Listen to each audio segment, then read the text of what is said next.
This is Frontline on Air. Major stories on the go. Free press makes way for fealty. Big media once fought power and asked tough questions. Now it bends to serve the government, losing trust and respect along the way. Kalpana Sharma. Voice by Rakesh Sharma, Timber Media. There was a time, not long ago, when the Indian press exposed a commission scandal allegedly implicating a prime minister.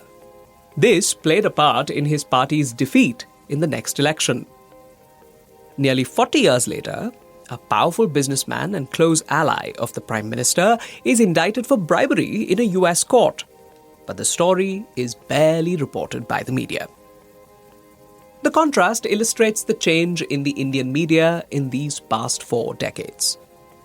From once being combative, then commercial and cacophonic, to now cramped and collusive, the Indian media has gone through dramatic changes in form, content, and direction.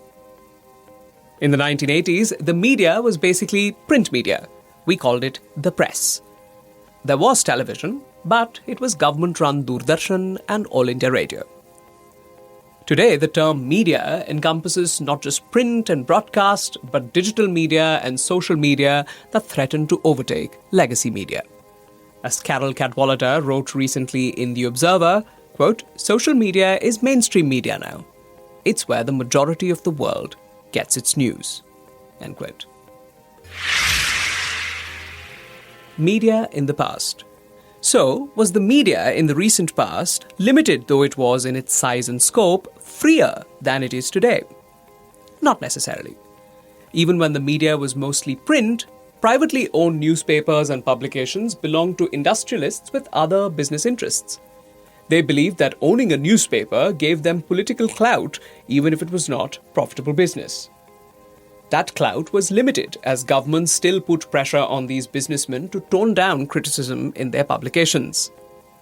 Despite such pressures, the Indian press in the 1980s was questioning and combative. The imposition of emergency and press censorship in 1975 probably acted like shock treatment. It helped wake up a somnolent press into realizing that press freedom could not be taken for granted. This led to publications, including news magazines that had entered the market, investigating issues such as dowry debts, bonded labour, trafficking and police atrocities, including extrajudicial killings. The Bhopal gas tragedy, which occurred 40 years ago, was followed up with detailed reports by major newspapers and magazines, which did not hesitate to call out the culpability of the government. It was also the decade that saw civil society mobilize around women's rights. There were commentaries, editorials, and investigative stories reflecting the concerns articulated by autonomous women's movements. The Bhopal disaster also triggered greater awareness on environmental issues. Industrial pollution and its impact on human populations, especially in rural areas, the impact of thermal power plants and large dams like the Sardar Sarovar on the Narmada River, as well as potential dangers posed by nuclear plants, became the subjects of newspaper reports and investigations. In 1987, The Hindu broke the story of what is now known as the Bofors scandal, wherein it was alleged that large commissions had been paid to middlemen by the Swedish armaments manufacturer to procure the government's order for Bofors guns. Rajiv Gandhi was then the Prime Minister. His party had won a huge majority in the 1984 general election following the assassination of Indira Gandhi that year. The investigative stories suggested that people at the very top were implicated in the scam. The media expose and the resulting clamour by the opposition made corruption an issue in the 1989 election, in which the Congress was defeated. Silent media. Yet, nearly 4 decades later, the story of Gautam Adani's companies being indicted by a US court for paying bribes to procure green energy contracts creates barely a ripple in the media. The facts are reported, as are the Adani Group's denials, but there's practically nothing by way of a follow-up in the mainstream media. The opposition tries to raise the issue in Parliament, but the mainstream media, which ought to be investigating how a close ally of the Prime Minister also grew his business to become the country's most powerful industrialist, remains silent. So how, why, and when did a combative and questioning Indian press change? The turning point for the Indian media, as several media analysts have pointed out, came in the early 1990s, when a Congress government led by P.V. Narasimha Rao liberalized the economy and opened the floodgates for private capital. This had a direct and long-lasting impact on the media. For one, privately owned print media, until then not necessarily a profit-making enterprise, realized that there was money to be made. Leading the charge was the largest newspaper group in the country. In his book, Paper Tigers, The Latest Greatest Newspaper Tycoons, Birch Lane Press, 1994, Nicholas Coleridge interviewed 3 owners of major media houses in India: Sameer Jain, The Times Group; Ramnath Goenka, Indian Express Group; and Obik Shorkar, ABP Group. Sameer Jain told the author, quote, "Quality alone is not sufficient. Publishing today is overt dueling. Irrespective of whether you're the market leader, you must be seen to be angrily competing in the duel. They, the advertising agencies, the world at large, want to see you lose an eye, lose an arm maybe, a display of war, lose an editor, gain a columnist. It is to be enjoyed. You may have the best product, but you must be seen in combat, which in publishing means you must raise your ad rate enough. Why?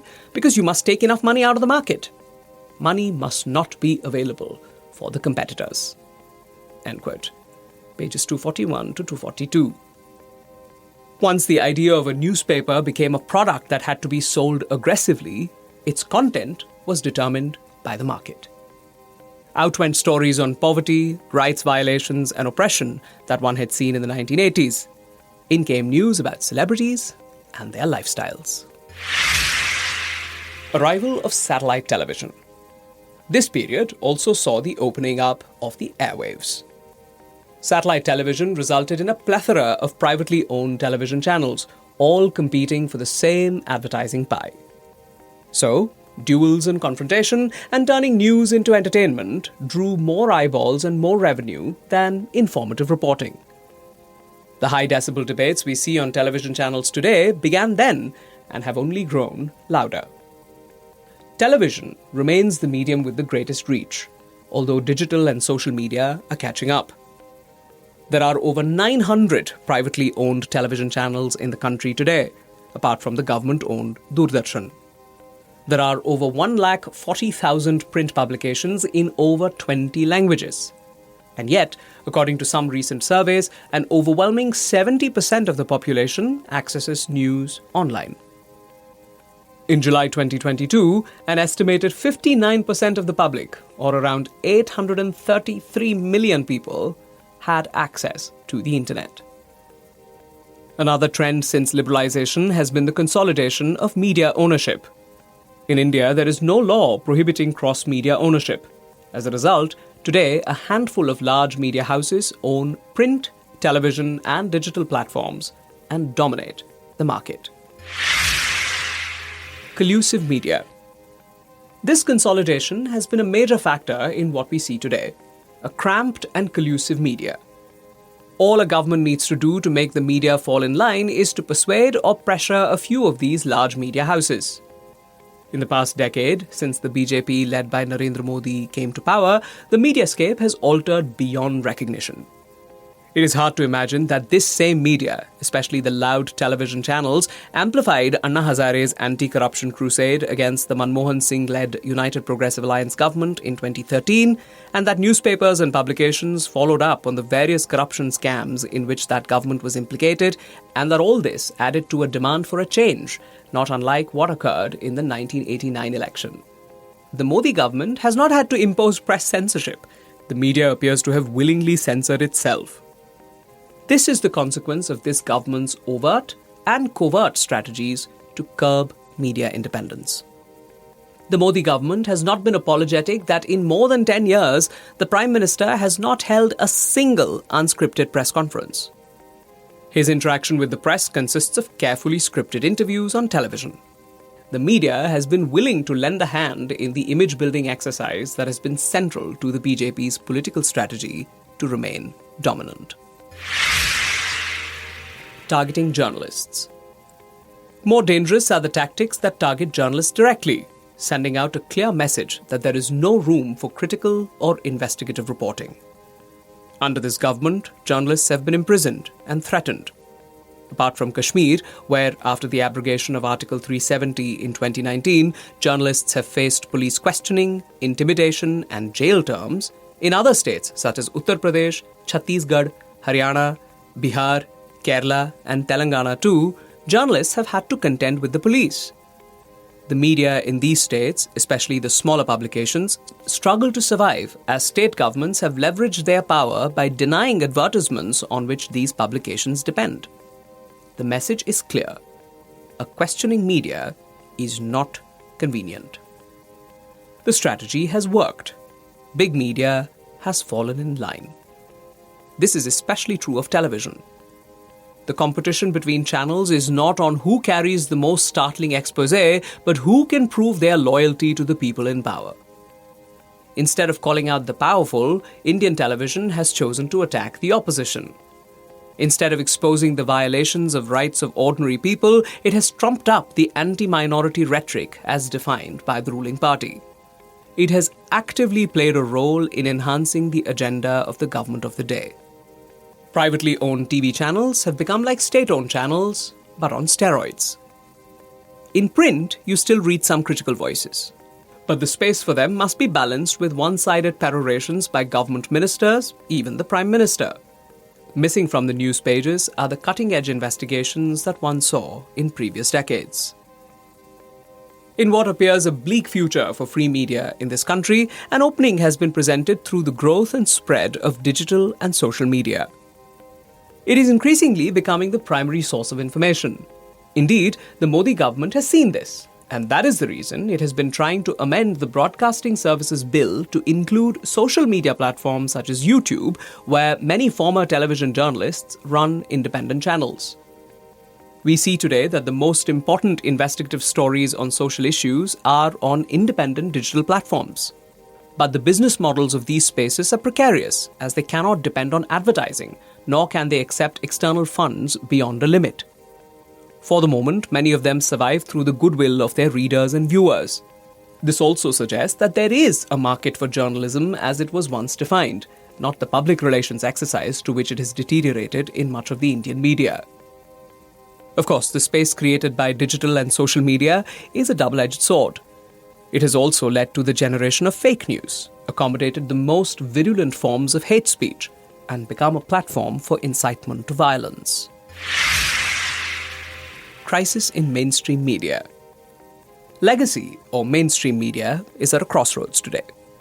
Fewer people are turning to it for news and information.